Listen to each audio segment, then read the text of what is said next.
Jumpa kembali bersama saya Pengalaman Layak di channel Belajar Hukum Official. Gimana kabar sobat sekalian? Semoga sehat-sehat selalu, sehat walafiat, baik jasmani dan rohani, dan semoga segala urusan aktivitas dan rezekinya dilancarkan selalu. Oke sobat, pada video kali ini kita akan membahas seorang mantan kepala desa kembali tersandung kasus hukum karena diduga telah melakukan tindak pidana korupsi dana desa.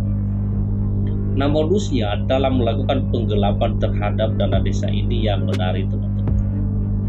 Namun sebelum kita lanjut pada topik pembahasan, seperti biasa ada satu kata istilah tentang korupsi buat teman-teman pada hari ini.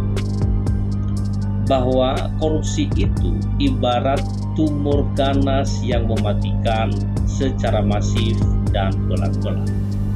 Lapar dulu, stres dulu, baru depresi dan mati. Sekali lagi, bahwa korupsi itu ibarat tumor ganas yang mematikan secara masif dan pelan-pelan. Lapar dulu, stres dulu, baru depresi dan mematikan, kata Busro Bukodas.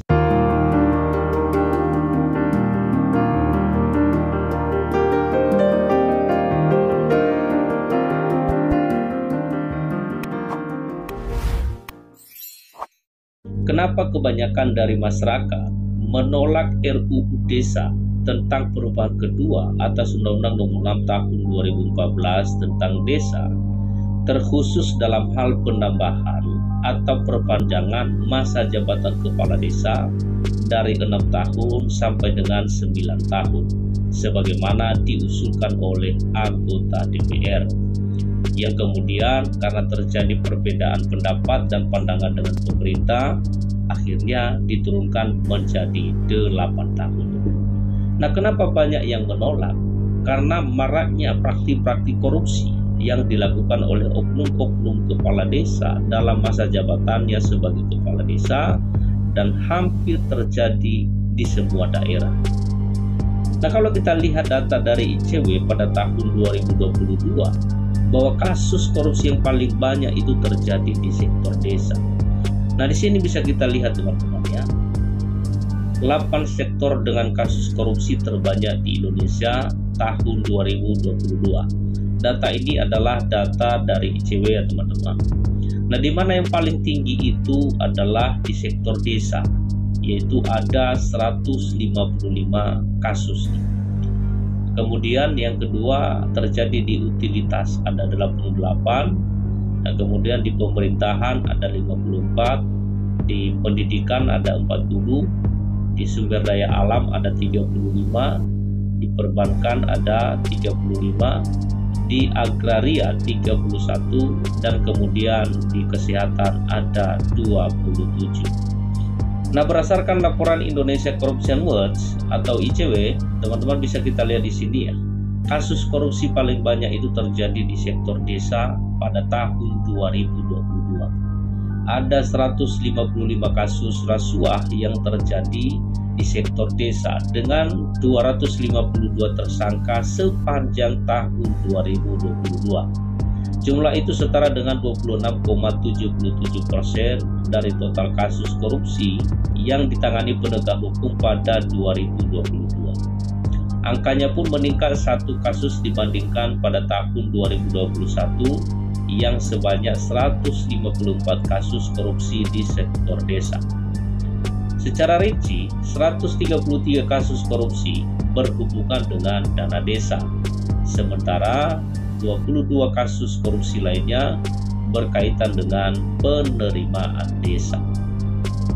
Demikian juga kalau kita lihat berita yang sedang beredar atau yang sedang viral baru-baru ini, di mana seorang mantan kepala desa telah ditetapkan menjadi tersangka karena diduga telah melakukan tindak pidana korupsi terhadap dana desa. Nah, di sini bisa kami bacakan beritanya kepada teman-teman serta modus-modus yang dilakukan ya, atau yang dimainkan untuk melakukan penggelapan terhadap dana desa.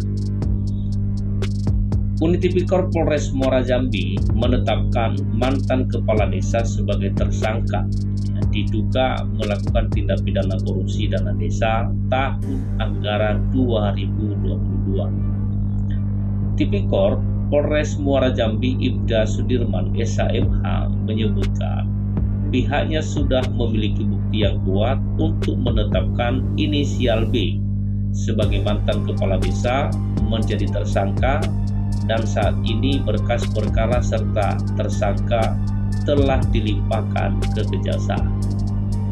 Tersangka diduga korupsi dana desa dengan cara membuat surat pertanggungjawaban atau SPJ fiktif pekerjaan fisik jalan tersebut.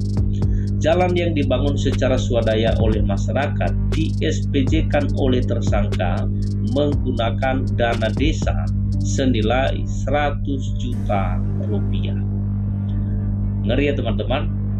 Selain itu, tersangka juga diduga menggelapkan uang pendapatan asli desa dari hasil panen tandan buah segar kelapa sawit di tanah kas desa.